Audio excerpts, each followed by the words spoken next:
सानसे हरसे जिउनि दावबायनाय आगाना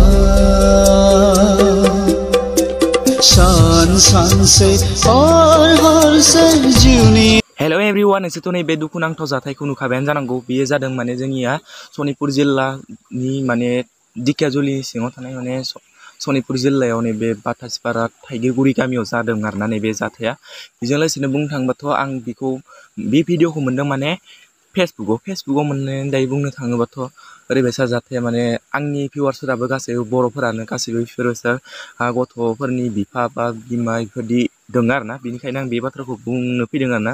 नोंसोरबो गासैबो मोजां गोसो होनानै खोनासंना लाबानो जाबाय। दायोथ' बियो थाम्फैजोंसो जादों नालाय, थाम्फैजों जादोंखायनो नोंसोरबो दासिमालासे नेक्स्टआव माने बेफोरदि दा जाथों होननानै आं नैबे भिडिअखौ बानायबाय आरोना। बेनिफ्राय नोंसोरथ' मिथिखागौआनो जानांगौ, जायफोर बिमा बिफाफोराथ' मिथिखागौ, गथ'फोराथ' जेनेबा जेबोखौनो मिथिखाया माने। बेनिखायनो नोंसोरसो माने गथ'फोरखौ नायनानै माने बेफोरनिफ्राय जेनेबा थाम्फै बा मायबाफोरनिफ्राय नायनानै माने नोंसोरसो नायनांगोन आरोना, रैखा खालामनांगोन। अब्लासो माने गथ'फोरा मोजाङै थागोन। बाट बुंनो थाङोबाथ' बाथ्राया बेखिनियानो। आरो बेजों लोगोसे बुंनो थांबाथाय नोंसोरो माने आंनि गासै भिउवार्सफोराबो बिदिनो नालाय, नेक्स्टआव माने दाथ' जानाया थांखाबाय, जाय जाबाय जाखाबाय, जाय थांखाबाय माने बेखौ मोनफिनखाला माब्लाबाबो।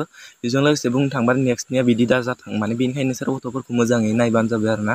मोजाङै नायनानै मोजाङै बेफोरनिफ्राय एसे सामोलाव दोनबानो जाबाय, जाहाथे मुस्रिफोरखौथ' मानो होदों, मुस्रिफोरखौ बेफोरनिफ्राय बासायनो थाखायसो होदोंना। बेनिखायनो नोंसोरो माने बांसिनानो बेफोर माने गथ'फोरखौ माने बांसिन गथ'फोरा आरोबाबो थैफोरा ब्लाडफोरा माने एसेबाबो माने नर्मेल जाखायो नालाय, नोंसोरो बेखौ माने बासायना लाखिनाया नोंसोरनि खामानि आरो। बेनिखायनो जायफोर बिमा बिफा बेफोर खामानिखौ मोजाङै गथ'फोरखौ नायनायखौ माने गावसोरनि खामानिनो साननानै गावसोरनिनो माने फिउचारनि खामानि होननानै नोंसोर बेखौ मोजाङै खामानि मावना लाबानो जाबाय।